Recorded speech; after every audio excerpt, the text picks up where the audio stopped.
안녕하세요. 반드시 해보고 권하는 남자 반응남TV 한명찬 원장입니다. 오늘은 여드름 아프지 않게 치료하는 방법 없나요? 라는 주제를 가지고 한번 다뤄보도록 하겠습니다.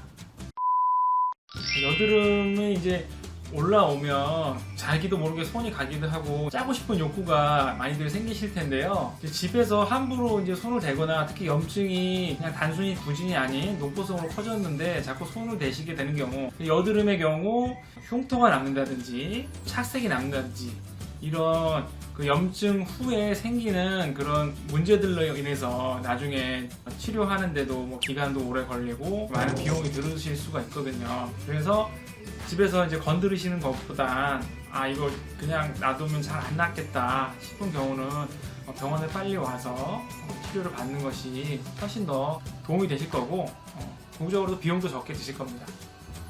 성인 여드름을 이제 기준을 보통 나이로 이제 나누는데 한 25살 전후로 이제 생각을 하시면 되고요.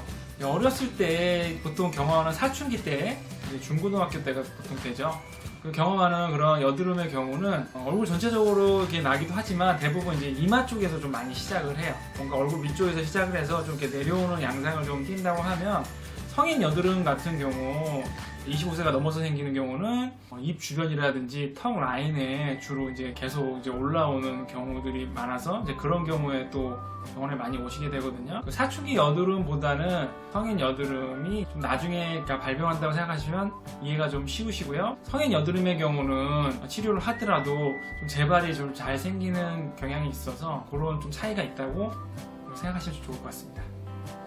여드름이 이제 크게 한두 개 나는 경우, 이렇게 농포가 이제 잡히는 그런 경우는 간단하게 이제 많이들 해보셨겠지만 염증주사 같은 걸로도 치료하시는 분들도 많고요. 이제 얼굴 전체적으로 좀 많이 났을 때 여드름의 분류도 얼굴 전체에 몇 개가 나고 그게 어떤 염증 양상을 띠고 있냐, 그렇게 보통 분류가 나뉜다고 생각하시면 되거든요. 대부분은 이제 집에서 이것저것 시도를 많이 해보시다가 잘 안 나는 경우에 이제 병원에 많이들 오시죠. 이 여드름이라는 질환 자체가 예민 피부고 만성 질환이기 때문에 많은 병원을 좀 전전하는 경우를 좀 많이 저 같은 경우도 겪게 되거든요. 처음에 진단을 잘하고 치료를 원인에 맞게 잘 해주는 병원을 선택하는 것이 또 무엇보다 중요하다고 생각합니다. 여드름은 아까도 말씀드린 만성질환이고 치료하는 방법도 굉장히 좀 많아요. 대부분의 어떤 병에서 치료법이 많다는 건 그만큼 또 완치가 어렵다는 또 말도 되거든요. 여드름의 특성상 호르몬의 영향을 받는 질환이기 때문에 저희가 먹는 것과 시기와 굉장히 좀 연관이 깊거든요. 그래서 이제 치료법이 여러 가지가 있는데 제가 요즘에 많이 쓰는 치료법 하나를 소개를 해드리겠습니다. 굉장히 안 아프게 좀 치료가 되거든요. 옆에 있는 이제 아르젠 플라즈마라는 건데 이렇게 보시면 불빛처럼 이 플라즈마가 나가는 걸 이렇게 관찰하실 수 있거든요. 이런 식으로 이제 치료를 하는 방법이에요.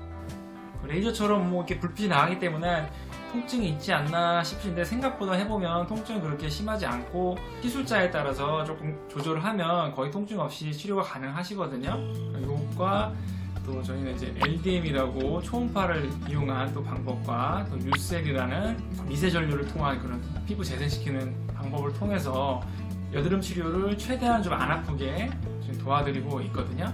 그 외에 이제 다른 방법으로 저도 이제 써봤던 방법인데 레이저 치료도 있고 바늘이 달린 고주파를 통한 치료도 있는데 이런 방법들도 효과는 좋지만 환자분들이 굉장히 통증을 느끼세요. 그래서 저는 지금은 사용하지 않고 있거든요. 치료 방법을 잘 선택하시면 여드름 치료 무조건 아프다고 생각하실 수 있는데 통증을 적게 하면서도 치료 효과를 높일 수 있는 방법이 있다는 걸 오늘 꼭 알려드리고 싶었습니다. 여드름도 이제 피지가 많이 나오기도 하지만 또 같은 얼굴이라도 어떤 곳은 피지가 많이 나오고 어떤 곳은 피지가 또 안 나오고 약간 이렇게 언밸런싱도 생기는 경우도 있고요. 예민 피부이기 때문에 이런 보습을 적절하게 좀 잘 해주고 어떤 분들은 각질 제거를 한다든지 클렌징을 좀 과하게 하는데 예민 피부라서 오히려 그렇게 하면 더 피부가 더 예민해지시고 더 나빠지실 수가 있거든요. 오히려 홍조가 발달한다든지 세안도 저자극성으로 너무 세게 씻겨나가지 않는 그런 클렌저를 이용하시는 게 좋고 그 이후에 보습을 잘 해주시는 게 좋고요. 밖에 나가실 때는 다른 피부 질환과 비슷하게 선크림 잘 해주시는 게 사후 관리에 도움이 되실 것 같습니다.